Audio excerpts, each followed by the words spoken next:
Olá, professores e professoras, a paz do Senhor. Hoje estamos aqui, para comentar a lição de número 12 para a classe de jovens. Então, todos vocês aí que dão aula para a classe de jovens, acho que vai ser de muita importância, muita valia essa lição. Tem como tema o valor da mulher no livro de Provérbios. Está baseado em Provérbios 31:30, que é o nosso texto-chave. E eu vou ler aqui para você, para sempre te relembrar do que nós estamos tratando. Provérbios 31:30 diz: a beleza é enganosa e a formosura é passageira, mas a mulher que teme o Senhor será elogiada. Tá certo? O nosso para refletir aqui. A fé cristã tem total ciência da necessidade de mulheres fortes e virtuosas para a construção de nossa sociedade. Esse para refletir já traz aqui, eu acho que uma clareza para a gente do que vamos trabalhar. E eu queria já enfatizar algumas coisas que eu acho muito importantes, tá? Você já parou para perguntar por que o livro de Provérbios encerra tratando sobre a figura da mulher? Para pensar, a gente está falando aqui sobre um livro de sabedoria, E falando aqui que relacionando todo o nosso trimestre, todo o livro de Provérbios relaciona a questão da sabedoria com a vida, com a prática de vida, com o estilo de vida. Não é interessante saber que esse livro encerra, como se fosse toda a sua conclusão, tratando sobre o tema da mulher? A sabedoria para o livro de Provérbios está em total consonância e relação com a mulher. E é isso que a gente quer tratar um pouquinho hoje e lembrar todos vocês hoje, tá? O tema da mulher é muito importante para o livro de Provérbios. Eu acho que essa lição também é interessante porque faz valer nossa sociedade, nosso tempo, A gente está num momento do assunto da mulher está muito em voga, então a gente vai para os debates políticos, a gente vai para as questões da própria igreja, a gente vê esse grande conflito da religião, da liberdade da mulher, das escolhas da mulher, do trabalho da mulher. Existe isso muito claro hoje na sociedade. Então acho que professor e professora é um tema muito interessante para você trabalhar em forma de sala de aula. A gente espera aqui conseguir passar de uma maneira interessante para que você consiga preparar da melhor maneira possível a sua aula e transmitir para os seus alunos. Então, já de início, a gente sempre fala isso e eu repito. A gente vai comentar aqui, hoje eu estou com a presença da Ruth. A Ruth está aqui, ela é lá da cidade de São Jorge II, nossa estudante de jornalismo, é uma pessoa muito inteligente e fico muito feliz de estar aqui nos ajudando hoje.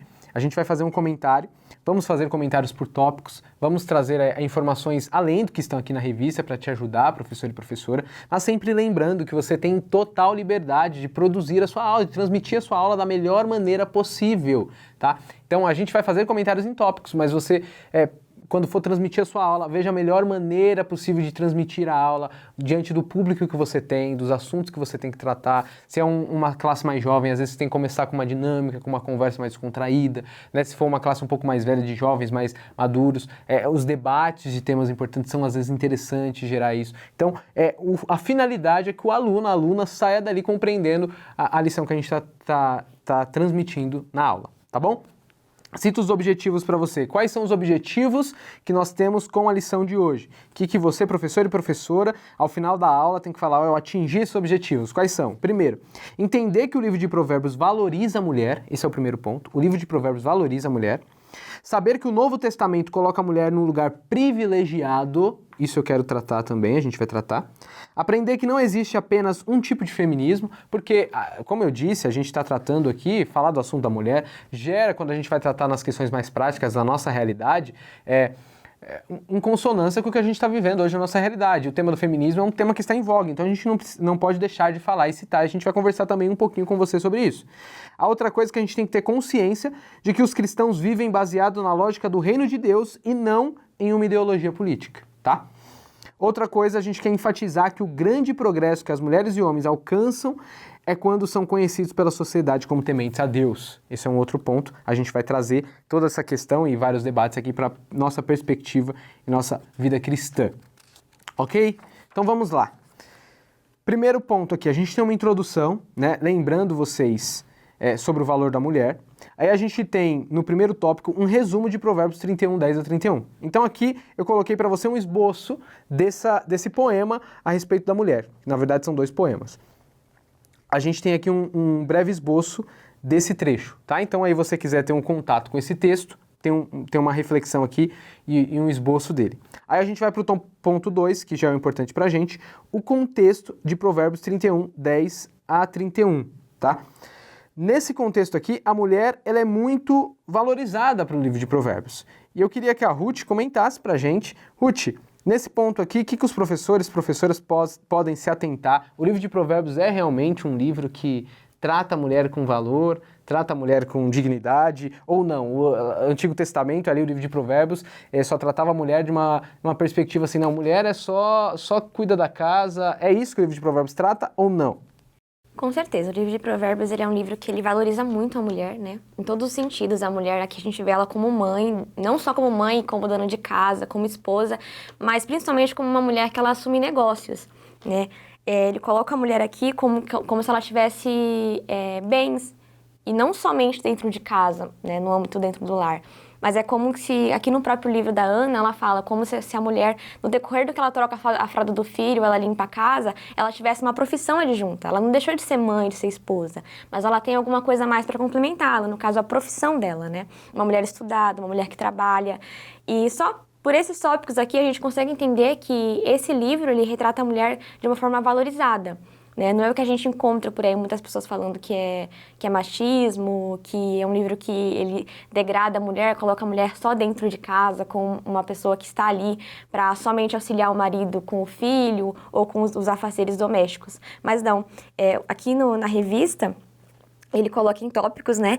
Ele coloca a mulher como motivo de felicidade para o seu marido. Então, a mulher ela é uma pessoa que ela tem o poder de mudar o ambiente de casa ali, o humor da casa. Se a mulher estiver estressada, provavelmente ali o ambiente vai ficar estressado. Se ela estiver calma, se ela estiver feliz, e ela traz isso para o ambiente, porque a mulher ela tem esse poder dentro do lar dela. Nós temos também aqui a autonomia da mulher perante o negócio, como eu já citei. Então, ela é uma mulher que ela tem autonomia, ela tem a empresa dela, ela sabe gerir muito bem os seus próprios negócios, né? Então, ela não depende somente do marido para aquilo, ela tem autonomia. Nós também temos aqui a mulher ensinando com sabedoria e vestida de dignidade. Então, ela é uma mulher que ela não só ela é sábia, mas ela se preocupa em passar essa sabedoria para outras pessoas, né? A gente vê aqui o marido e os filhos elogiando a mulher, porque ela é louvada aonde quer que ela passa, né? Por ser uma pessoa muito sábia. Nós temos a opinião do sábio sobre a mulher aqui, que ele fala sobre ela e elogia ela. E também as pessoas da cidade reconhecendo o valor da mulher, porque por onde quer que ela passa, ela transparece isso, as qualidades que ela possui, né? E que ela é sábia, né? Aqui no segundo contexto, ele vai falar que o livro de Provérbios, ele não só padroniza a mulher na atuação como dona de casa, então ele não limita a mulher somente a fazer isso, né? E ela trabalha, ela gerencia, ela é empreendedora, ela é administradora, ela é forte, ela tem dignidade, ela é sábia, amorosa, ela é temente a Deus. Desde o marido até as pessoas que estão à sua volta reconhecem o valor dela, né? E aqui a gente pode citar, né? Ele cita aqui algumas mulheres, Ruth, que era uma mulher forte. Nós temos mulheres que lutaram e protestaram contra a escravidão. Então, nós temos na Bíblia mulheres que, durante a história, elas lutaram por aquilo que elas acreditavam. Então, elas eram mulheres fortes, né? Que elas se impunham onde quer que elas estavam. Em qualquer tipo de ambiente. A gente vê aqui um ambiente da escravidão, né? Do racismo. E as mulheres, elas se impunham. Essa mulher, ela lutou contra isso. Então, era uma pauta social em que uma mulher estava envolvida e ela estava liderando isso. Então, a gente vê o papel dela de protagonista dentro do livro de Provérbios, né? Veja que isso que a Ruth coloca é interessantíssimo, né? Ela lembrou a gente de todo esse panorama, né? O livro de Provérbios, que ela coloca aqui pra gente, o livro de Provérbios, ela trata a mulher mostrando a autonomia da mulher em várias áreas. Isso está no tópico 1, quando a gente já vê o resumo. E no tópico 2, como ela colocou, para o livro de Provérbios, aqui a gente está falando do contexto do livro de Provérbios, primeiramente. Para o livro de Provérbios, a mulher ela é trabalhadora, a Ruth citou, gerencia suas responsabilidades, empreendedora, administradora, forte, cheia de dignidade. A família reconhece o valor da mulher, a cidade reconhece o valor da mulher. Tudo isso, a gente volta ao que eu estava falando. A gente está com um livro de Provérbios tratando sabedoria e estilo de vida, que tem como conclusão do seu livro tratar a importância e o valor da mulher. Isso coloca para o livro, a gente já olha no panorama geral, que para o livro de Provérbios a mulher tem uma posição importantíssima para toda a sociedade, para toda a realidade. Então, para a sabedoria, a mulher ela é fundamental. E às vezes, Ruth, a gente tem o nosso a gente tem uma característica que a gente olha tudo pela uma perspectiva econômica, que era uma forma que a sociedade, o povo de Israel e o contexto de Provérbios não olha. Porque hoje na nossa sociedade, o que importa para as pessoas, né? Para as pessoas hoje importa ter o dinheiro para comprar o que quer, para consumir. A gente vive essa realidade. Então, as pessoas hoje querem dinheiro para consumir. Então, toda a lógica da nossa sociedade vive baseada na lógica do consumo. Então, o que é importante? Eu ter o meu trabalho, o meu dinheiro para me comprar minhas coisas. Porque se eu quiser fazer isso, eu faço. Hoje, a nossa sociedade pensa assim. A primeira observação que eu queria falar, que a gente está falando do contexto de Provérbios, para eles, não é essa lógica de vida. Para eles, um filho bem educado é muito mais importante do que qualquer dinheiro. Para eles, um filho com caráter é muito mais importante. Muitos filhos e com caráter é muito mais importante do que você conseguir comprar o cavalo, o carro que eles poderiam comprar. A lógica deles é muito diferente. Ou seja, a casa, a família, é muito mais valiosa. É uma coisa que a gente hoje não consegue pensar. Mas a família, o lar, é muito mais importante do que você ter o seu emprego para eles naquela época. Então, isso aqui mostra o contraste que a gente tá, porque às vezes a gente olha para a Escritura e tem pessoas que olham para a Escritura de uma forma errada, fazem anacronismo com o texto sagrado. Então falam, a Bíblia desvaloriza a mulher, o livro de Provérbios não valoriza a mulher, não, porque olha, aqui, ela cuida bem da sua casa, o seu marido elogia ela, tá vendo? O marido elogia ela, mas é uma perspectiva errada que a gente está olhando o texto, a gente não está olhando o texto, é como se ele elogiasse, né, e visse a mulher e falasse assim, não, essa mulher, se não fosse ela na nossa vida, a nossa sociedade não seria construída da forma que é, não teria o valor que tem. Então, isso está em jogo aqui. Por isso, a gente pode afirmar com toda certeza, eu acho que o primeiro ponto, professores e professoras, é que para o livro de Provérbios, a mulher é muito valorizada e elogiada. E é como se ela colocasse aqui, para toda a questão da sabedoria e para a formação dos jovens, para a educação, ela fosse fundamental. Deve-se olhar para ela e olhar para tudo que ela faz, tudo que ela constrói. Isso tem total relação para tudo que é produzido, para tudo que é feito. Né? Então a mulher, ela tem um papel, isso que eu queria colocar em primeiro lugar, para o livro de Provérbios tem um papel fundamental, tá? Ô Ruth, antes da gente citar o ponto 3, que é a valorização da mulher no Novo Testamento, eu lembrei de um texto que a gente tem lá em Gênesis, quando Deus cria o homem e cria a mulher. Né? Tem um texto que é muito interessante, que às vezes é isso que eu falei sobre a leitura anacrônica da Bíblia, é um problema, porque tem um texto lá que Deus criou o homem, criou Adão, né? Aí Deus olha para o homem e fala assim, eu vou fazer para ele uma auxiliadora. Aí Deus cria uma auxiliadora. Só que auxiliadora, o que significa auxiliadora? É serva dele, será, Ruth? Não. Eu gosto muito de falar que não existe outra definição melhor para uma mulher do que ajudadora. A pessoa falar que ridícula, que machista, meu Deus do céu. Gente, quem está em posição de auxiliar, de ajudar, tem melhor estado do que quem precisa de ajuda, correto? Quem está ali no meio do incêndio, morrendo, não sei o que, queimado... E quem vai chegar ajudando é o bombeiro. Quem precisa ser ajudado é a pessoa que está ali no incêndio. E quem que tem o poder para ajudar ele? O bombeiro. Então ele é o auxiliador, ele que vai ajudar. A mãe que tem o seio cheio de leite está em posição melhor do que o filho que está com fome. Então essa é a posição da mulher, de auxiliadora, de ajudar. E muito importante, porque se o homem precisa de ajuda é porque ele tá em algum tipo de estado que ele está precisando de alguma coisa. E a mulher chega para auxiliar ele. Então é uma definição muito importante que a Bíblia coloca a mulher. Então eu não acho que isso é machismo, não acho que, meu Deus do céu, ela tá ali só para complementar, tadinha. Não, ela tá ali para ajudar, porque alguém está precisando dela. E ela chega se posicionando para auxiliar aonde ela precisa estar, né? Para quem precisa dela. Esse texto de Gênesis, então, a gente lê de uma forma errada, mas o que a Ruth colocou é muito interessante, porque é realmente isso. Quando Deus olha para Adão e fala assim, eu vou entregar para ela uma auxiliadora, não é no sentido de que Adão precisa para ser completo, para ser inteiro, para tudo fazer sentido, é necessário a mulher do lado dele. E isso é resgatado pelo livro de Provérbios. Então, o que eu quero colocar aqui é que a tradição de Israel vê a mulher com grande valor. A gente, quando vai chegar ali, quando a gente entra no livro de Juízes, a gente tem uma grande juíza que sempre foi louvada por toda a tradição de Israel, por exemplo, que é Débora, né? A Ruth citou aqui Ruth.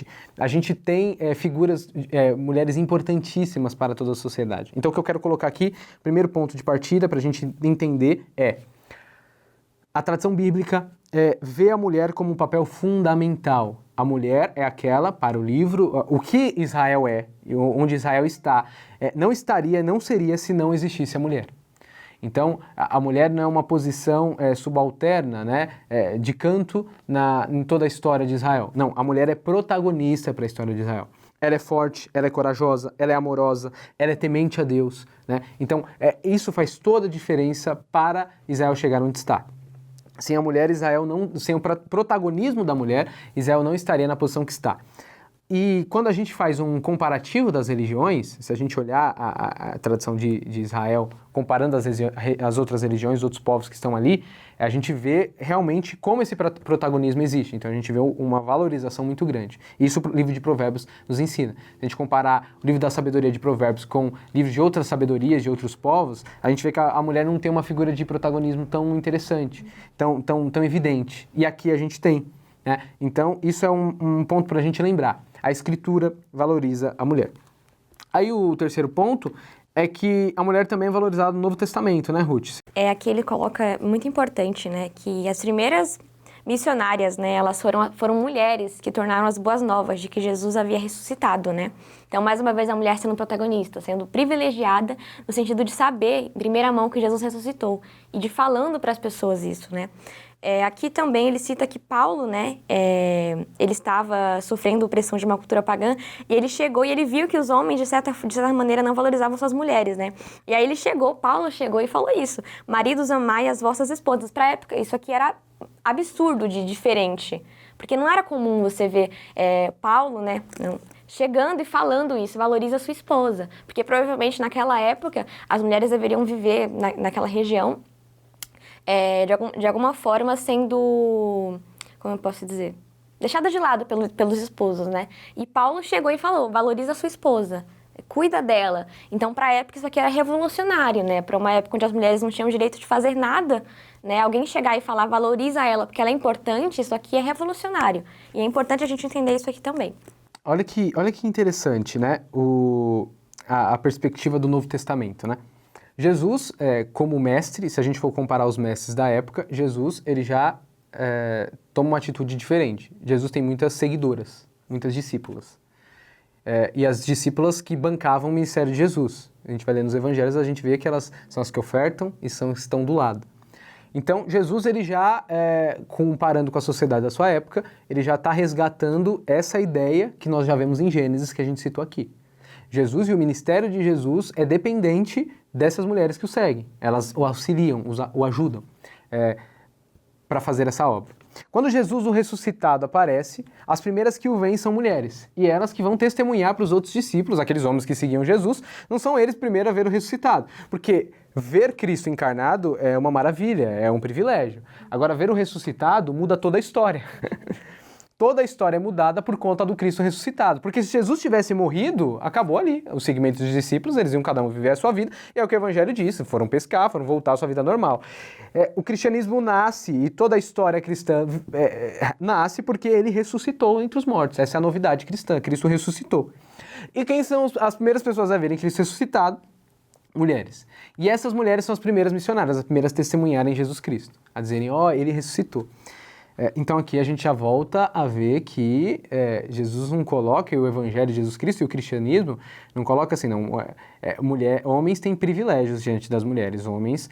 O maior privilégio que um ser humano poderia ter é ver Cristo ressuscitado. E as primeiras pessoas a ter esse privilégio são mulheres. É como se a gente fosse um tapa na cara da sociedade, né? Fosse mostrando para todos os cristãos e mostrando a perspectiva do que o cristianismo vai tomar dali em diante. As mulheres, ela tem uma posição de graça nesse evangelho, nesse reino. E o que Paulo disse, que a Ruth citou, Ruth, ele disse que deve amar as mulheres, os maridos, como Cristo amou a igreja. Então ele está colocando uma perspectiva aqui, que é um confronto, até, além de ser para a sociedade, é para os próprios cristãos. Porque tem muita coisa importante que o cristão deve fazer, deve viver, deve fugir de pecado, deve fazer várias coisas. Mas o marido, ele deve amar a mulher como Cristo amou e sacrificou por ela. Ele coloca o maior padrão que existe para o relacionamento entre homem e mulher. Ou seja, aqui não existe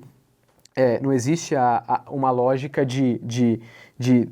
não se justifica aqui para o Evangelho de Jesus Cristo pisar na mulher ou tratá-la como indiferente ou inferior. Para a lógica do Evangelho, que isso não existe. existe a lógica de você deve servir, assim como Cristo nos chama para servir em várias áreas da nossa vida. O marido, se ele tem aquela lógica, isso aqui é o confronto dele na sociedade, ele deve servir a sua mulher e amá-la como Cristo amou a igreja. Então isso aqui é um elevado padrão. Então, beleza. Aqui a gente traz a perspectiva cristã para esse tema. Dizer isso vai ter que influenciar em toda a nossa vida e nossa forma de ação. Aí a gente coloca aqui no quarto ponto, Ruth, uma nota sobre o feminismo. Porque o que pega? A gente vive hoje na nossa sociedade e falar sobre a mulher, eu acho que traz isso e traz esse assunto. E eu acho que é interessante os professores e as professoras saber o que está acontecendo, porque às vezes muitos professores vão falar com os seus jovens e tal, não sabem o que está acontecendo no nosso momento da sociedade. Então, vou pontuar isso aqui e a gente comenta sobre essa nota sobre o feminismo. Hoje, na nossa sociedade, existem muitas meninas, muitos jovens, muitas mulheres que se declaram feministas. O que significa? Muitas pessoas se declaram feministas porque elas querem que a sociedade valorize a mulher, assim como o evangelho está valorizando a mulher. Querem muitas mulheres se dizem feministas, dizendo assim, não, precisa ter igualdade entre as mulheres. A mulher não pode receber menos do que um homem se ela faz a mesma coisa. Existem muitas pautas aí que são colocadas e ditas, e a mulher fala assim, não, a gente tem que valorizar o direito das mulheres, as mulheres não têm direitos, etc. Por causa disso, muitas pessoas se dizem feministas. Aí a gente quer fazer uma observação aqui nesse ponto e esclarecer as coisas. Por quê? Porque existem muitos debates públicos que eles são discutidos no ponto mais raso, né? Existe muita coisa anterior e não é conversada, não é dita. Então, a gente precisa pontuar algumas coisas. A primeira coisa, Ruth, eu te pergunto, existe um tipo só de feminismo? Uma pessoa se declara feminista. Será que a pessoa sabe o que ela está dizendo? Existe só um tipo de feminismo? Como que acontece isso? Para a gente conseguir pontuar e ajudar os professores nesse ponto. Muito importante essa parte sobre feminismo, né? Porque é uma coisa que está muito em alta, né? Já vinha há algum tempo, mas a gente está no nosso ápice, né? De treta política, treta feminista, e a gente entra no Instagram, entra no Twitter, é só isso que a gente vê, em todos os âmbitos, né? Tudo virou motivo para falar sobre. E o feminismo, ele não é só um, tem diversas ondas, tem diversos tipos de feminismo. Tem feminista que defende determinado tipo de coisa, a outra defende outra. A gente não tem um padrão. Isso acho que é o primeiro ponto que a gente pode pontuar sobre o feminismo, é que ele não tem um padrão, né? Cada uma defende uma coisa, cada uma defende uma coisa totalmente diferente da outra. Tem umas que defendem aborto, tem umas que defendem a unificação do sexo feminino, de você só se relacionar com mulheres, porque o fato de você dar prazer para um homem é uma coisa totalmente contra o feminismo. Tem feministas que só se preocupam com a questão de igualdade da mulher perante a sociedade, de igualdade salarial, igualdade de direito, de voto, essas coisas. Então tem diversos pontos, né? Quando uma pessoa ela fala que ela é feminista, acho que provavelmente ela não deve saber a história desse movimento, né? Por que ele surgiu, né? E a própria Simone de Beauvoir, né, que é uma das grandes autoras, né, que as pessoas falam muito sobre ela dentro do feminismo, que ela foi uma das primeiras a pontuar, ela mesma tem uma frase dela que eu acho muito importante, maravilhosa, que eu adoro falar. Ela fala assim, a ação das mulheres nunca passou de uma agitação simbólica. Só ganharam que os homens concordaram em lhes conceder. Elas nada tomaram, nada reconceberam. Recusar a cumplicidade com o homem seria para elas renunciar a todas as vantagens que a aliança pode conferir-lhes. A Simone de Beauvoir é uma das grandes feministas, né? Que a gente pode conhecer, se a gente vai estudar literatura feminista, ela é uma das primeiras que a gente vai encontrar, assim, né? E ela mesma disse, a mulher não conquistou o voto, ela ganhou o direito de votar, ela não conquistou o direito não conquistou o trabalho, né? Ela ganhou o direito. Ela ganhou de um homem o direito de estar ali trabalhando, se submetendo a diversas coisas que um trabalho pode oferecer, inclusive o assédio, né? Então, o feminismo, existem diversas ondas, né? Desde o sufrágio, que foi o início, até dias atuais, onde a gente vê mulher queimando sutiã na rua, pintando o corpo, saindo pelada na rua. Então, a gente tem diversas ondas do feminismo. É importante ressaltar que a Bíblia é um livro que valoriza muito a mulher, assim como o Vitor pontuou. E as mulheres, por não entender isso, acabam falando que a Bíblia é um livro machista, que a Bíblia não combate, né, o machismo, e a Bíblia, ela combate diretamente o machismo. A gente não está aqui para ignorar o fato de que existe o machismo na sociedade. Sim, ele existe, talvez não nas proporções que o feminismo coloca, talvez não, porque eles colocam de formas muitas vezes absurdas, né? Mas ele existe, e a Bíblia, ela tá aqui para combater isso também, porque ela coloca a mulher em posições privilegiadas, de que a mulher é assim importante. Então você que é mulher, não se sinta menos, porque a Bíblia fala que o seu marido vai louvar você, que o seu filho vai honrar você, isso é uma honra. Você não é menos porque você é casado ou porque você tem um filho, você não é menos por isso. Você tem uma função a mais, você é ajudadora, você auxilia quem precisa de você. Então não deixe se enganar, você não precisa ser feminista para lutar contra os direitos das mulheres, a favor do direito das mulheres. Você não precisa estar dentro de um movimento, inserida dentro de uma questão ideológica, que é muito forte no movimento feminista. Você não precisa apoiar o aborto para você apoiar o direito das mulheres, para você querer que uma mulher ganhe igual a um homem, para você querer que uma mulher consiga sair na rua sem que alguém mexa com ela. Você não precisa ser feminista para isso. Basta você ter um cérebro, você entender, né, que a mulher ela precisa sim ter o seu lugar dentro da sociedade, né? Então, o feminismo eu não considero ele importante, né, assim, na sociedade. Mas ele levanta uma pauta muito importante para a gente discutir, que é acerca do até que ponto, né, as pessoas elas se envolvem em questões políticas para querer os próprios direitos. Porque o feminismo nada mais é do que você colocar uma mulher para falar em nome de todas, quando na verdade você não sabe se todas elas pensam aquilo.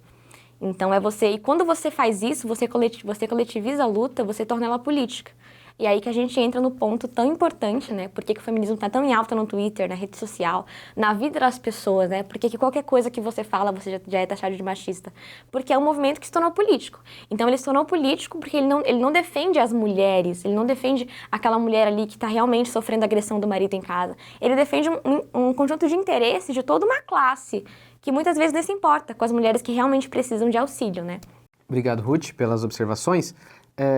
Então vamos lá, a gente colocou essa nota sobre feminismo aqui, professores e professoras, porque às vezes é um tema que tá em voga, né?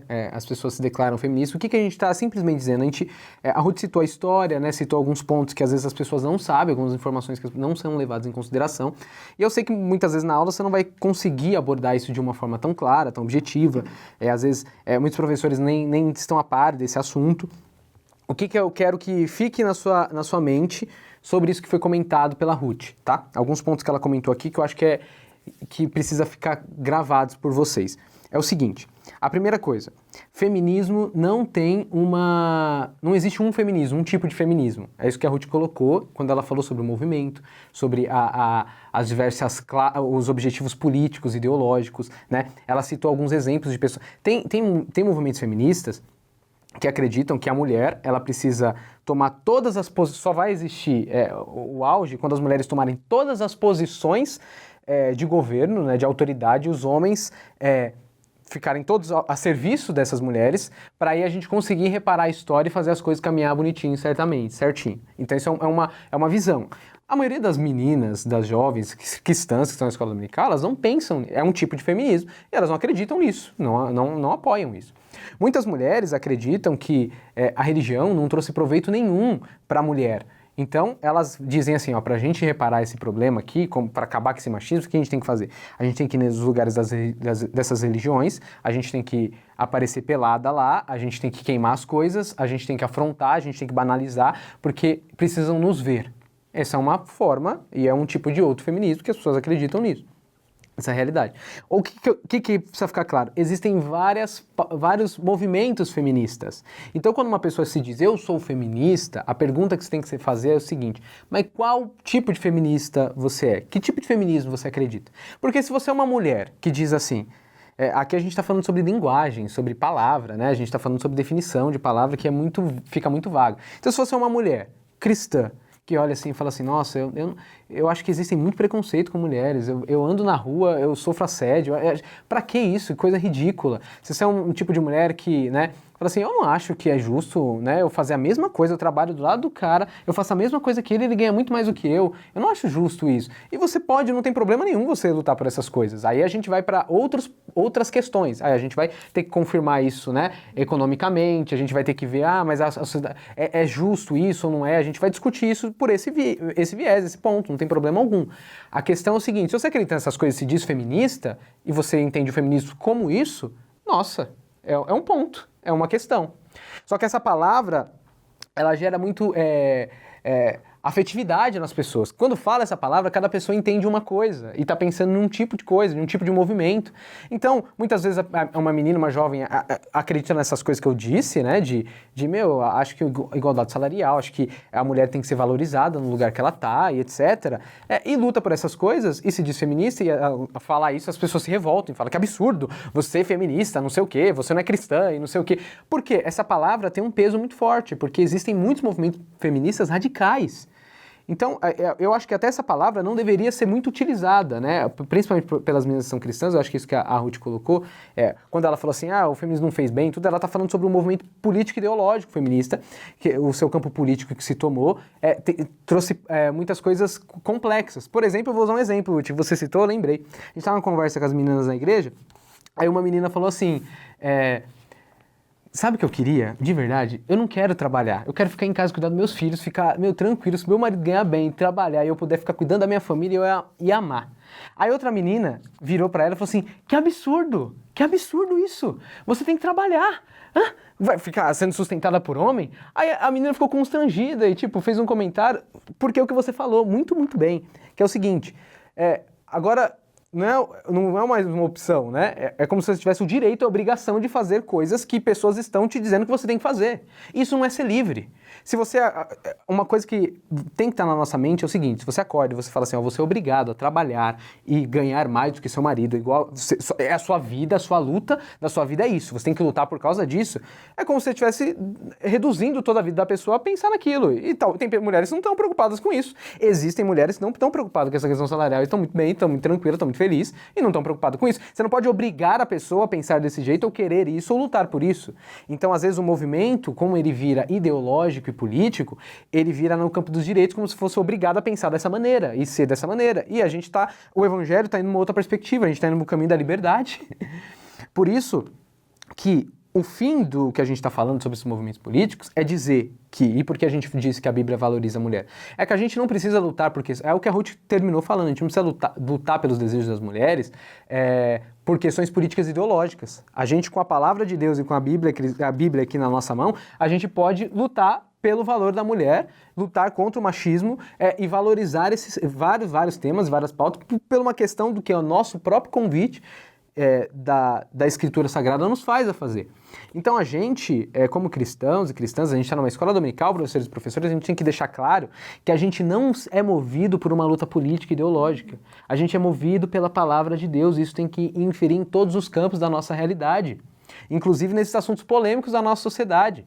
A gente não fala simplesmente o que as pessoas estão dizendo, a gente olha a palavra de Deus e vê o que essa palavra de Deus está nos trazendo. Se a gente for comparar, Ruth, é uma coisa muito importante para a gente pensar.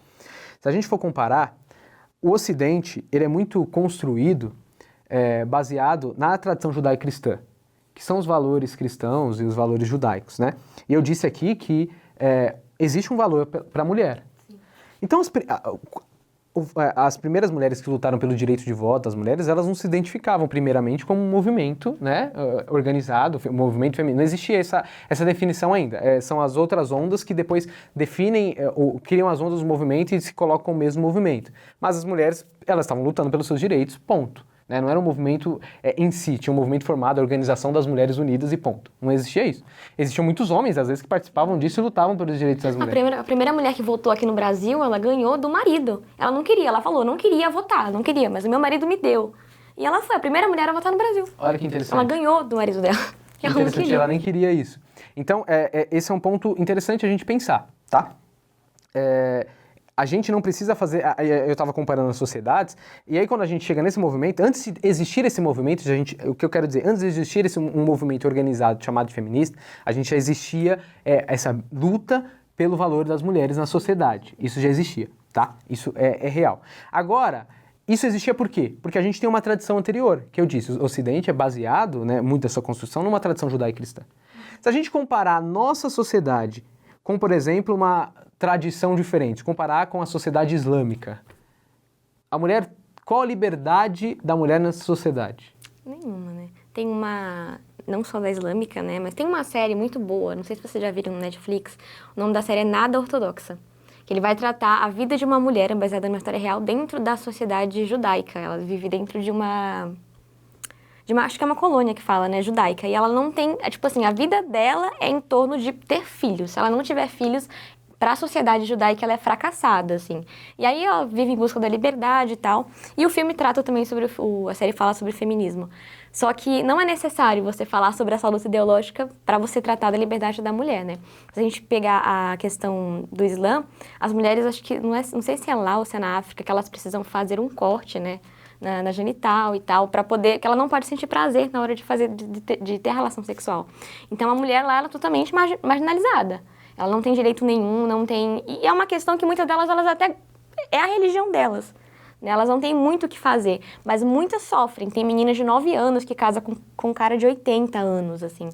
E elas são obrigadas, muitas são obrigadas, né? Muitas entendem que é pelo contexto da religião delas e elas acabam aceitando. E lá a gente tem uma total degradação do direito da mulher, né? Então note que é o que a gente está tentando trazer aqui é um senso de proporção, né? A gente pensar num senso de proporção e dizer que o que a Escritura nos convida e o valor que a Escritura coloca a palavra de Deus nos apresenta sobre a mulher, sobre a relação do homem com a mulher, tudo isso é um convite para a gente dar passos, para a gente realmente humanizar, né? São convites para isso.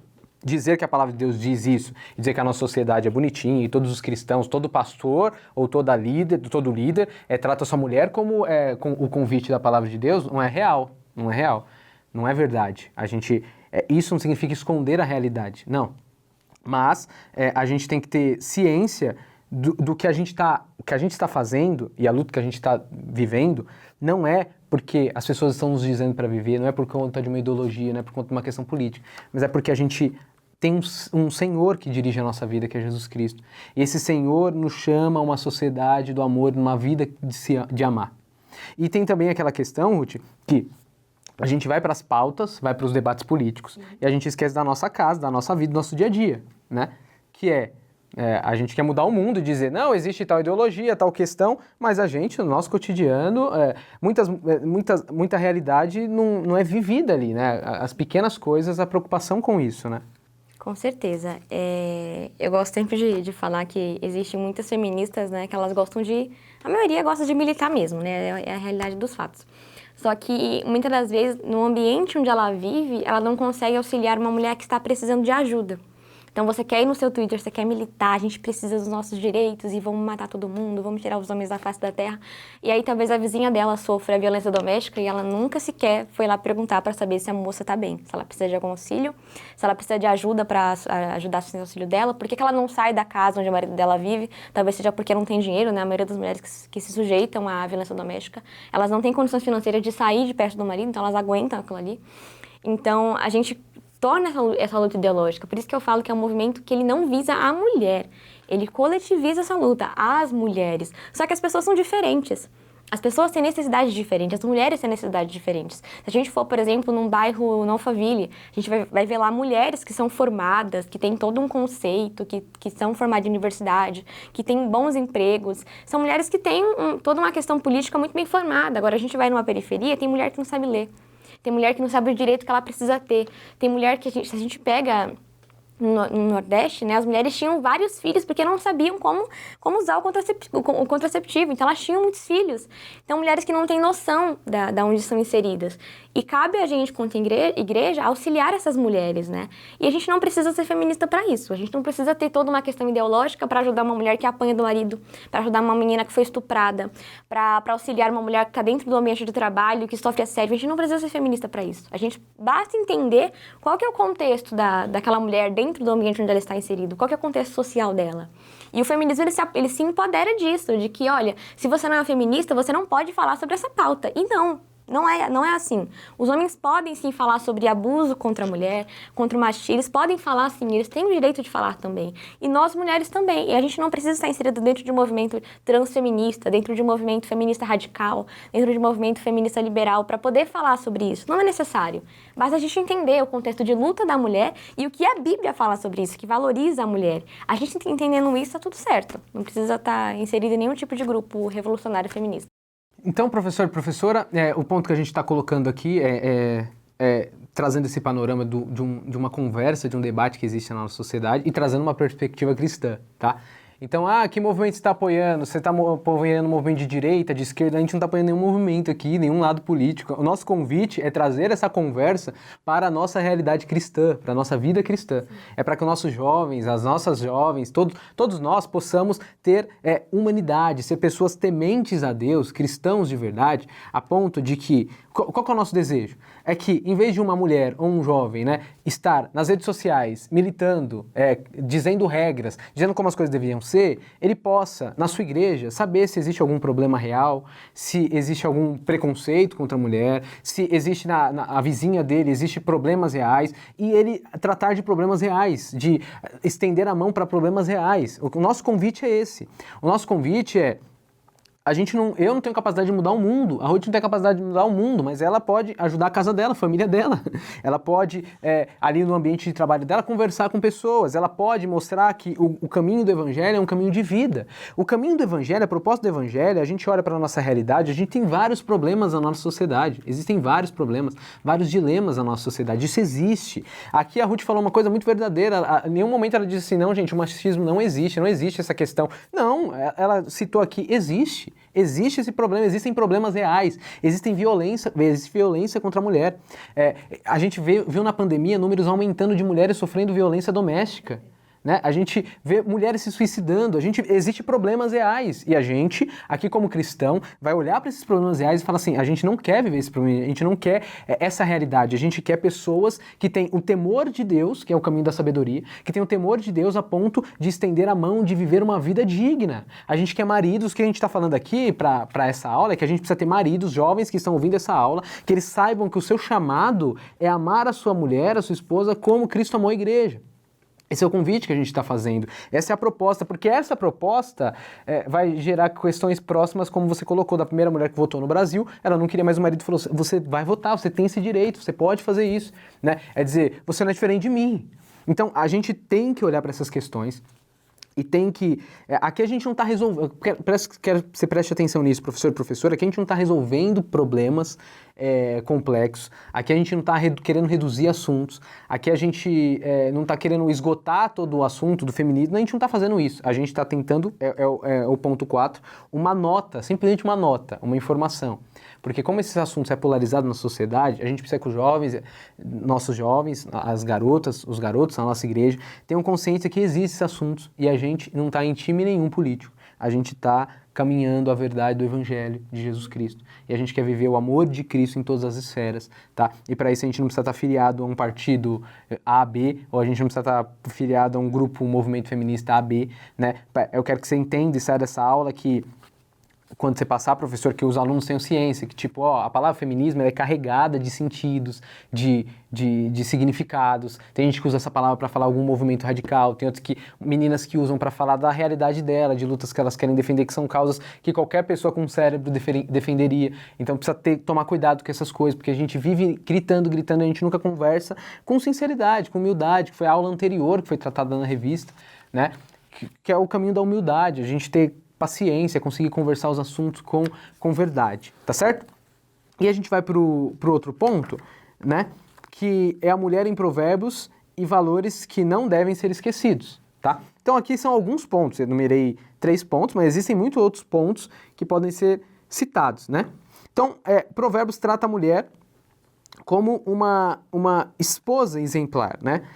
Se a gente falou já sobre o valor da mulher no livro de Provérbios, primeiro ponto dessa lição, depois falou sobre a questão que existe, o debate político que existe na nossa sociedade, agora a gente vai trazer a questão, né, que são coisas características das mulheres que a Escritura mostra, que não devem ser esquecidos, inclusive hoje, para a nossa realidade, para a nossa sociedade, tá? Uma esposa exemplar. Provérbios 10:31 diz que, né, feliz é quem encontra uma mulher exemplar. Isso aqui coloca a mulher numa posição da característica da mulher como mulher, não simplesmente do que ela tem, faz. A própria frase, né? Uma esposa exemplar. Então, ela é tão valorizada que ela chega a ser um exemplo, né? Então, ela não é...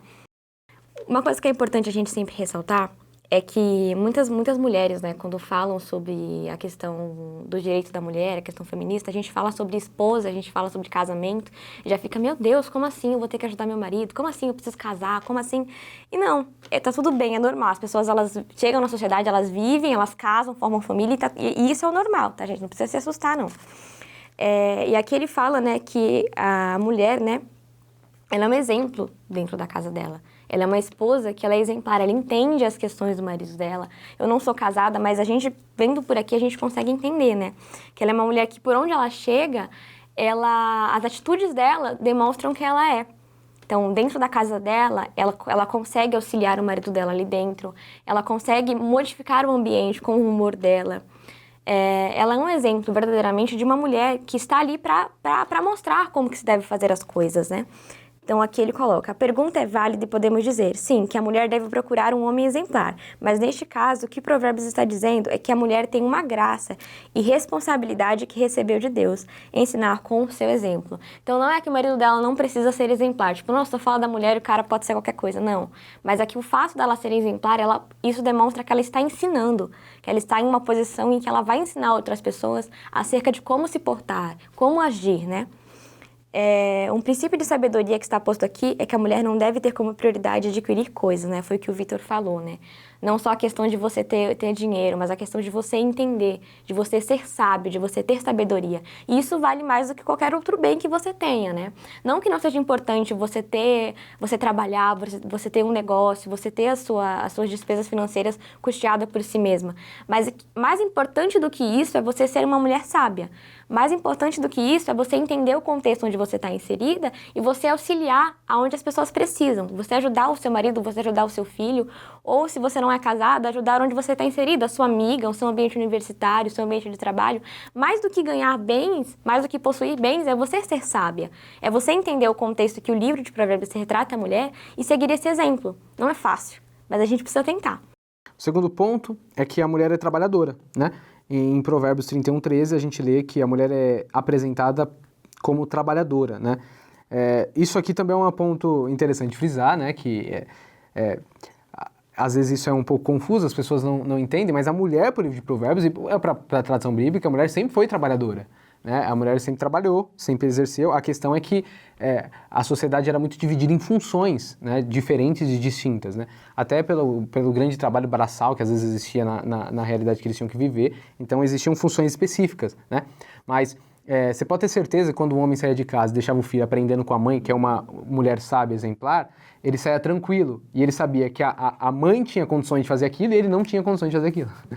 Né? A mãe passava o tempo com o filho e conseguia transmitir muitas coisas que o pai não tinha condições, não podia fazer aquilo. Só que o que era mais importante e valioso do que o próprio filho para aquele contexto? E era muito valioso e importante. Eu queria ler só uma parte do livro que eu acho super nessa questão de trabalho, né? E vai trazer um pouquinho do nosso contexto histórico, do porquê que a mulher lá atrás não trabalhava em mão de obra, né? Ela começou a entrar na segunda revolução industrial, se não me engano, né? Ela começou porque a sociedade precisava, né? A economia precisava.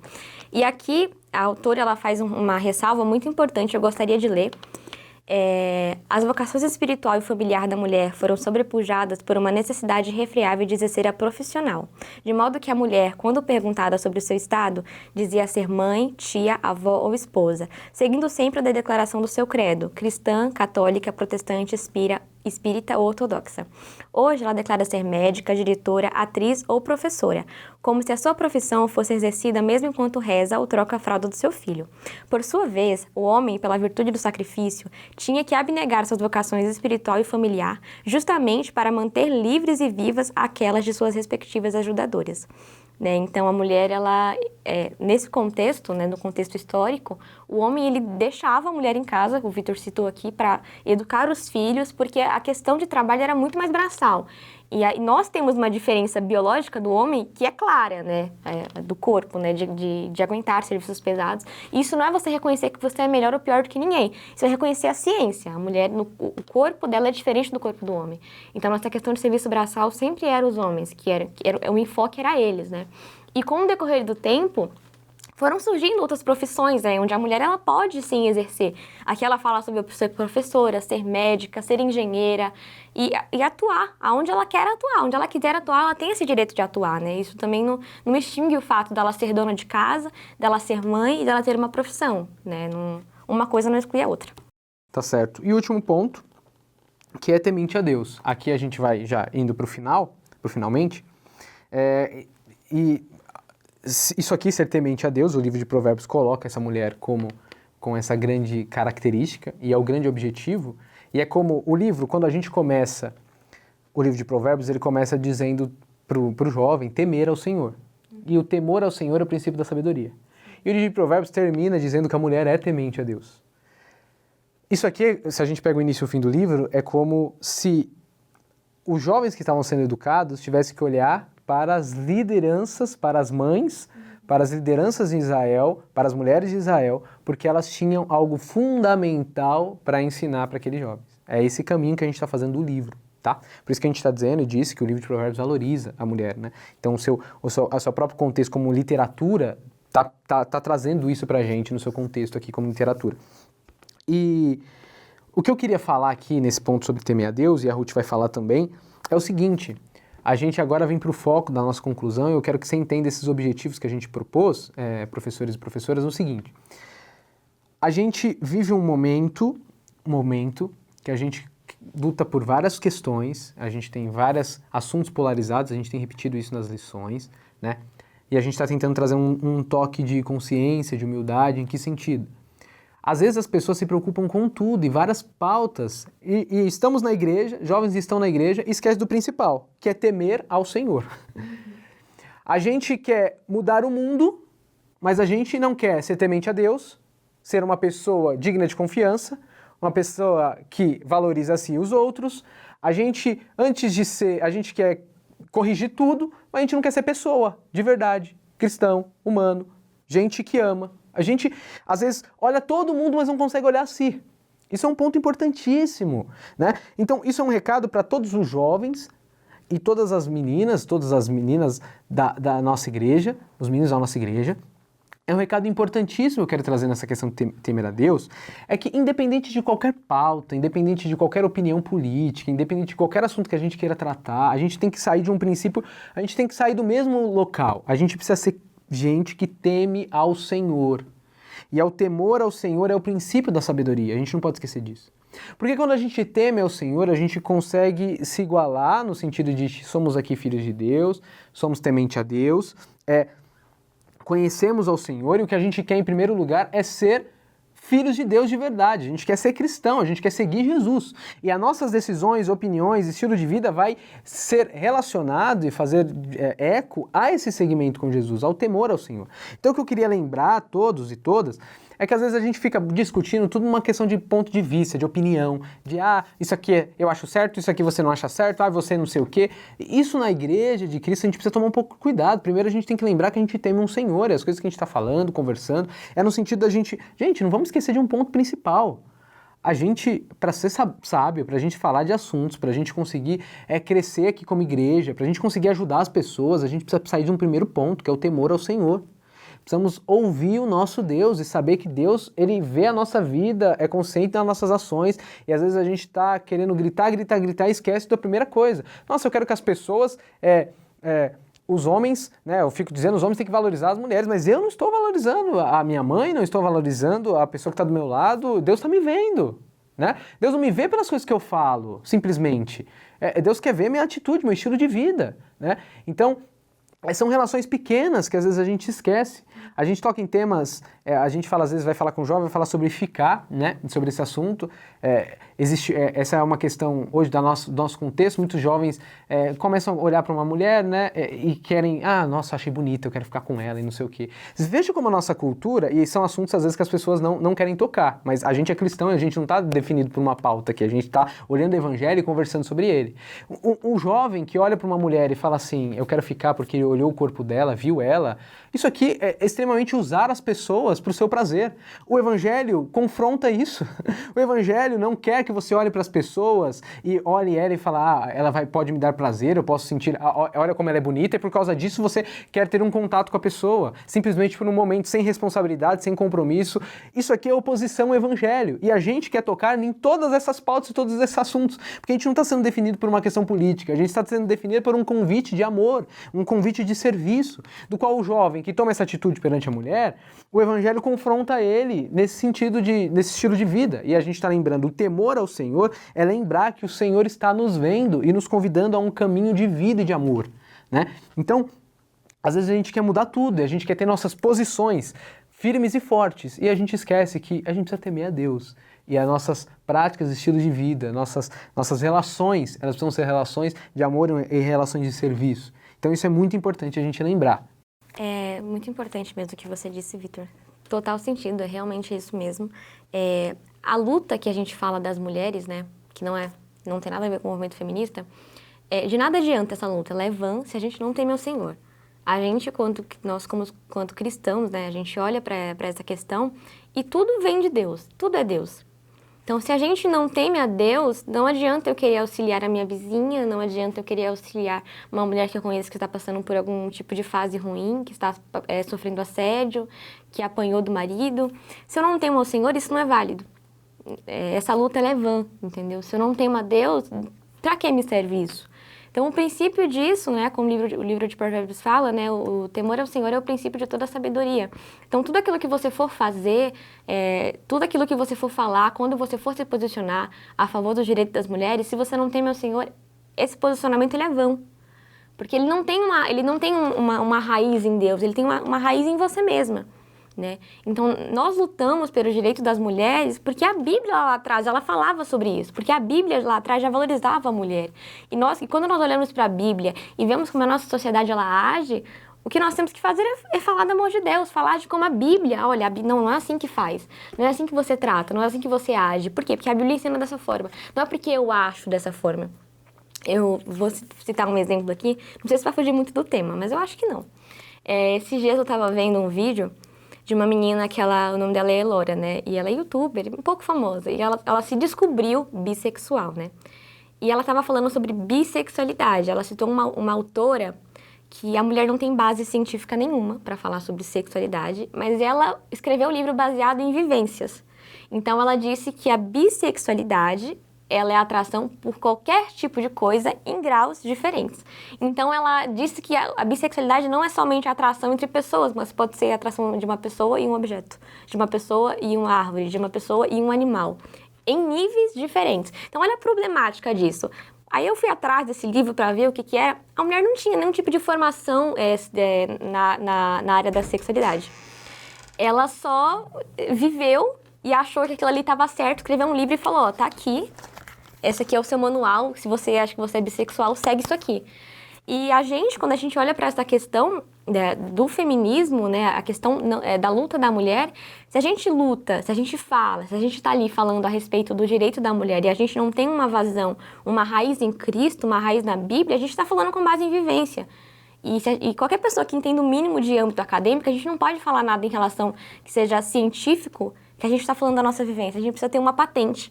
Porque a minha vivência é diferente da vivência do outro. Então, eu não posso criar uma tese com base naquilo que somente eu vivi. Eu preciso de todo um estudo, de todo um âmbito. E a Bíblia traz isso pra gente. Onde em tempos onde as mulheres não poderiam fazer nada, Jesus, ele dava o direito para eles. Ele falava sobre isso. Paulo falava, olha, ame a sua mulher como Cristo amou a igreja. Então, em uma época onde a mulher era totalmente desvalorizada, chega uma pessoa e fala, olha, tá vendo como Jesus, ele amou você a ponto de morrer por você? Esse é o amor que você tem que ter pela sua esposa.